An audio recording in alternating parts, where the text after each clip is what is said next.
Okay, जय हिंद मित्रांनो. JVS अकॅडमीमध्ये आपल्या सर्वांचं स्वागत आहे. आपण पार्ट्स ऑफ स्पीच काय असतात, एकूण 8 पार्ट ऑफ स्पीच आहे, 8 शब्दांची जाती आहे. ते काय आपण यापूर्वीच्या व्हिडिओ लेक्चरमध्ये पाहिले. पार्ट 1 मध्ये पार्ट ऑफ स्पीचच्या, या पार्ट ऑफ स्पीचच्या पार्ट 2 मध्ये आपण एकेका पार्ट ऑफ स्पीचवर काय करणार आहोत, चर्चा करणार आहोत. व्हिडिओ आवडल्यास नक्की सबस्क्राईब करा, शेअर करा, लाईक करा, कमेंट करा. कारण तुम्ही लाईक, सबस्क्राईब, शेअर आणि कमेंट केल्यामुळे मला पुढचे व्हिडिओ बनवण्यासाठी मोटिवेशन मिळतं, प्रेरणा मिळते. ओके, चला आता सुरू करूया. पहिला पार्ट ऑफ स्पीच किंवा पहिली शब्दांची जात कोणती? पहिला पार्ट ऑफ स्पीच किंवा पहिली शब्दांची जात आहे नाउन.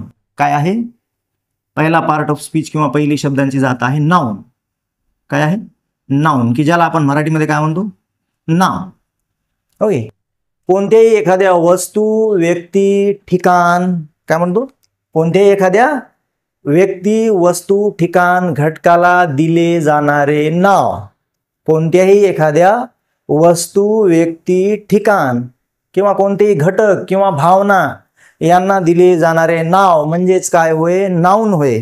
म्हणजे फॉर एक्झाम्पल मी काय म्हणलो, कोणत्याही व्यक्ती, समजा एक नाव लिहिलं नागेश, कोणताही एक व्यक्ती. ओके, किंवा म्हटलं नागेश कोण आहे? बॉय. ओके, सिटी किंवा परभणी, आपली परभणी. ओके, परभणी. त्याच्यानंतर एखाद्या नदीचं नाव ब्रह्मपुत्र. एखाद्या भावनेचं नाव, ओके, काइंडनेस, दयाळूपणा. हे सगळे काय आहेत? नाम आहे. कारण हे कोणतेही वस्तू, व्यक्ती, ठिकाण, भावना अशा घटकांना दिलेलं नाव म्हणजे काय असतं? नाम असतं. तर नामाचे किती प्रकार आहेत? नामाचे इंग्रजीमध्ये 5 उपप्रकार आहेत. किती उपप्रकार आहेत नामाचे? प्रकार, types of noun. Types of noun काय काय आहेत? Types of noun. Types of noun. Types of noun म्हणजे आपण काय म्हणू मराठीमध्ये? टाइप्स ऑफ नाउन म्हणजे टाइप म्हणजे प्रकार. टाइप्स ऑफ नाउन म्हणजे नामाचे प्रकार. तर काय काय आहेत नामाचे प्रकार? Types of noun. तर इंग्रजीमध्ये आपल्या 5 टाइप्स ऑफ नाउन आहे. आपल्या सिलेबसला किती टाइप्स ऑफ नाउन इंग्रजीमध्ये? 5 टाइप्स ऑफ नाउन. पहिला जो टाइप्स ऑफ नाउन आहे तो आहे प्रॉपर नाउन. तो काय आहे? Proper noun. कोणता नाउन? Proper noun. आपण त्याला काय म्हणतो? विशेष नाम. मराठीमध्ये काय म्हणतो? विशेष नाम, प्रॉपर नाउन. नंतर पुढचा प्रॉपर नाउन नंतर दुसरा आहे कॉमन नाउन. काय आहे? Common noun. Common noun. ज्याला आपण काय म्हणतो मराठीमध्ये? सामान्य नाम. मराठीमध्ये म्हणतो काय? सामान्य नाम. Okay, proper noun. त्याच्यानंतर तिसरा आहे कलेक्टिव्ह नाउन. तिसरं काय आहे? Collective noun. Collective noun.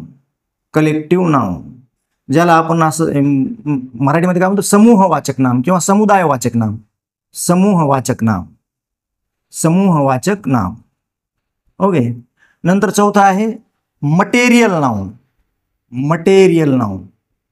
Material noun ज्याला आपण मराठीमध्ये काय म्हणतो? पदार्थवाचक नाम. कोणतं नाम? पदार्थवाचक नाम. आणि शेवटचा 5वा उपप्रकार आहे नामाचा अब्स्ट्रॅक्ट नाउन. कोणतं नाव? अब्स्ट्रॅक्ट. अब्स्ट्रॅक्ट नाउन. अब्स्ट्रॅक्ट नाउन ज्याला आपण काय म्हणतो? भाववाचक नाम. कसं नाम? भाववाचक नाम.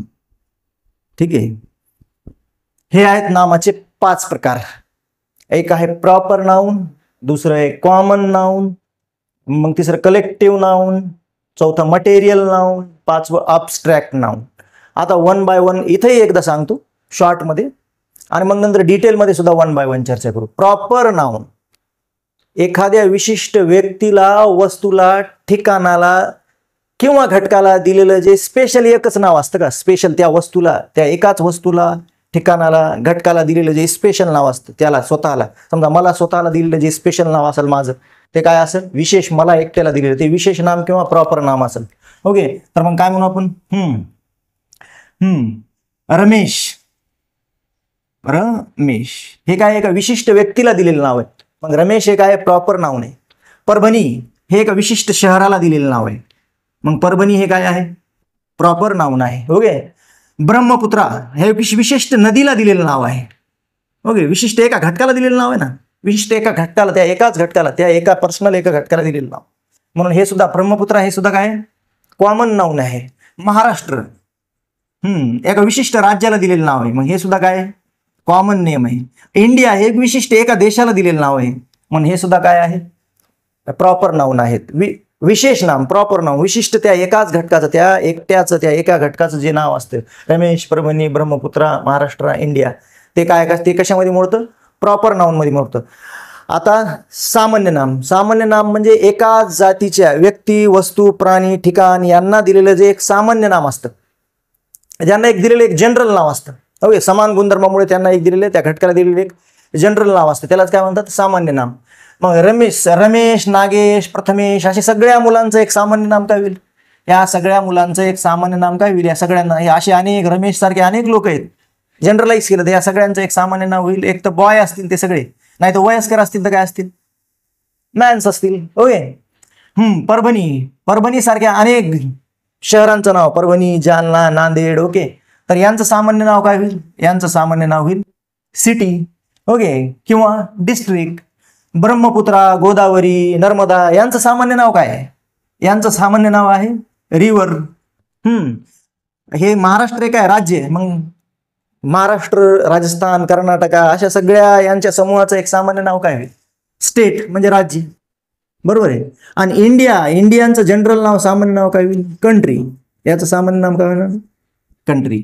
तर काय म्हणू, रमेश, परभणी, ब्रह्मपुत्रा, महाराष्ट्र, इंडिया हे काय आहेत विशेष नाव आहेत, प्रॉपर त्या एका घटकाचं नाव, त्या पर्सनल एका घटकाचं नाव आहे, त्या एकाच घटकाचं, आणि त्या घटकाचं जनरलाइज्ड नाव म्हणजे अशा रमेश सारख्या अनेक लोकांना लागू होणारं एक सामान्य नाम काय बॉय किंवा मॅन.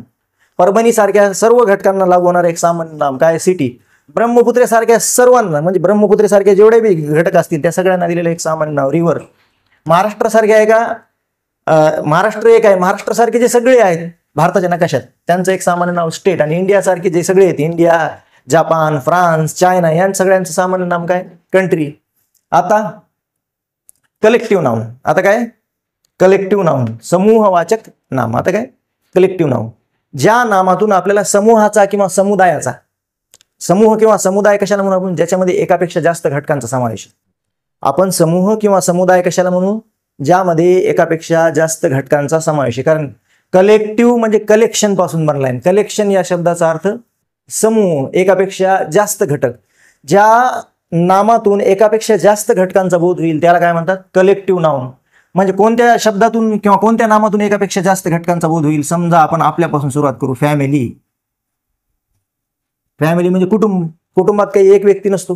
ओके, आई, वडील, मुलगा, मुलगी, त्यांचा आजी, आजोबा अशा अनेक जणांचं मिळून कुटुंब बनतं. मग फॅमिली हे काय कलेक्टिव्ह नाउन आहे. त्याच्यानंतर आपला वर्ग, हे मुलं बसलेली आहेत सगळे. हा क्लास, क्लास काही एका विद्यार्थ्याचा नसतो. शासनाच्या नियमानुसार किमान 30 तरी विद्यार्थी असावं तर त्याला क्लास म्हणता येते. मग क्लास सुद्धा काय समुदाय, याच्यातून समुदायाचा बोध व्हायला अनेक जण, ज्या नामातून किंवा ज्या शब्दातून समुदायाचा बोध व्हायला अनेक जणांच्या समूहाचा बोध व्हायला. आर्मी, आर्मी काही एक जणांची नसते, अनेक जणांची असते. Army, navy, air force. ओके, त्याच्यानंतर ज्युरी. ज्युरी म्हणजे एकापेक्षा जास्त, सुप्रीम कोर्ट किंवा हायकोर्टात एखाद्या खटल्यामध्ये एकापेक्षा जास्त जजेस म्हणजे न्यायाधीश त्या खटल्याची सुनावणी करतात, त्यावेळेस त्याला आपण काय म्हणतो, त्यावेळेस आपण त्याला ज्युरी असं म्हणतो. तर फॅमिली, क्लास, आर्मी, ज्युरी याच्यातून काय होतं. किंवा आपला पुष्पगुच्छ, आपला काय पुष्पगुच्छ, बुके, बुकेट नाही वाचत त्याला काय बुके. बुके काय असतो, मराठीत काय म्हणतात बुकेला, पुष्पगुच्छ म्हणजे पुष्पांचा गुच्छ, म्हणजे एकापेक्षा जास्त, म्हणजे याच्यातून पण समुदायाचा किंवा समूहाचा बोध व्हायला. म्हणून family, class, army, jury, bouquet हे काय आहेत, हे कलेक्टिव्ह नाउन आहेत. त्याच्यानंतर काय, सॉरी स्पेलिंग चुकल्याबद्दल दिलेलं आहे. मग मटेरियल नाउन. मटेरियल नाउन म्हणजे पदार्थवाचक नाम, जे आपण लिटर, मीटर आणि किलोग्राम मध्ये मोजतो, ज्याला आपण मोजून आणतो. म्हणजे किराणा दुकानावर, हार्डवेअरच्या दुकानावर जे काही भेटायलेत का सगळ्या 99% वस्तू, त्या सगळ्या कशामध्ये येतात मटेरियल नाउन. मटेरियल नाउन काय आहे, मटेरियल नाउनचं एक्झाम्पल आठवलं नाही की डोळ्यासमोर किराणा दुकानाना, मटेरियल नाउनचं एक्झाम्पल आठवतं मग. साखर आणायला गेलं तर कशामध्ये मोजता, किलोग्राम मध्ये, बरोबर आहे. पत्ती, टी पावडर, नुसतं टी म्हणा. ओके, हा सुद्धा टी सुद्धा काय मटेरियल नाउन आहे. त्याच्यानंतर ऑइल, हा सुद्धा काय मटेरियल नाऊन आहे. कपडा तुम्ही मीटरमध्ये आणता, मग हा सुद्धा काय क्लोथ, हा सुद्धा मटेरियल नाऊन आहे. स्टील आणायचं घर बांधण्याकरता ते किलोनं आणता, हा सुद्धा काय मटेरियल नाऊन आहे. प्लास्टिक, भंगारचं प्लास्टिक विकताना कसं विकता, किलोनं विकता, मग हा सुद्धा काय मटेरियल नाऊन आहे. ओके, जे ज्या वस्तूला आपण लिटर, मीटर आणि किलोग्राम मध्ये मोजतो त्या प्रत्येक वस्तूचं नाव काय असणार आहे, त्याचं नाव असणार आहे मटेरियल नाऊन. त्याला आपण काय म्हणू, material noun. Sugar, T, oil, cloth, steel, plastic, जे तुम्ही दुकानातून आणता, किराणा दुकानातून, हार्डवेअर. आता पुढचा आहे अबस्ट्रॅक्ट नाऊन. अबस्ट्रॅक्ट या शब्दाचा शब्दशः अर्थ होतो अमूर्त. अबस्ट्रॅक्ट या शब्दाचा शब्दशः अर्थ काय होतो, अबस्ट्रॅक्ट या शब्दाचा शब्दशः अर्थ होतो अमूर्त. अमूर्त म्हणजे ज्याला आपण डोळ्यांनी पाहू शकत नाही किंवा ज्याला स्पर्श करू शकत नाही, फक्त ज्याला आपण काय करू शकतो, म्हणजे आपण हिंदीमध्ये काय म्हणू, जिसे सिर्फ महसूस किया जा सकता है. ओके, ज्याला फक्त आपण फील करू शकतो. ओके, जिसका सिर्फ हमें एहसास होता है, त्याला काय म्हणतो आपण अमूर्त. अमर्त झाला, सॉरी, अमूर्त. अमूर्त असणाऱ्या गोष्टी ज्यांना आपण जे आपल्याला फक्त भासू शकतात, ओके, जे आपल्याला फील होऊ शकतात. ओके, हिंदीमध्ये म्हणा जिसका सिर्फ हमें एहसास होता है, जिसे हम सिर्फ महसूस कर सकते, त्या काय झाले अमूर्त. अमूर्त असणाऱ्या ज्या गोष्टी आहेत, ओके, अमूर्त गोष्टीला दिलेलं जे नाव असते, अमूर्त भाव, भावना, स्थिती, गुण. अमूर्त भाव, भावना, स्थिती, गुण यांना दिलेले किंवा कोणत्याही गुणाचा, भावाचा, स्थितीचा, कल्पनेचा उल्लेख करण्यासाठी जे नाव आपण वापरतो त्याला काय म्हणतो, अबस्ट्रॅक्ट नाऊन. Abstract noun. अमूर्त, ब्युटी, सुंदरता. ओके, सुंदरतेला आपण डोळ्यानं पाहू शकतो, पण याला असं सुंदरता असं म्हणावं असं नाही. ब्युटी, काइंडनेस, दयाळूपणा. ओके, रिचनेस, श्रीमंती. ओके, स्पर्श करू शकत नाही आपण. श्रीमंती, पॉवर्टी, गरिबी, हे काय आहेत सगळे अबस्ट्रॅक्ट नाऊन आहे. या व्हिडिओ लेक्चरमध्ये आपण नामाचे प्रकार पाहिलेत. नामाचे किती प्रकार आहेत, नामाचे टोटल 5 प्रकार आहेत, टाइप्स ऑफ नाउन. आणि त्याच्यानंतर आपण पुढच्या व्हिडिओ लेक्चरमध्ये सर्वनामाचे प्रकार पाहूया. ओके, या ठिकाणी ज्या विद्यार्थ्यांना व्हिडिओ लेक्चर्स आवडला असेल त्यांनी आवर्जून लाईक, सबस्क्राईब आणि शेअर करायला विसरू नका, जेणेकरून मला पुढचे व्हिडिओ बनवण्यासाठी मोटिवेशन मिळेल. जय हिंद.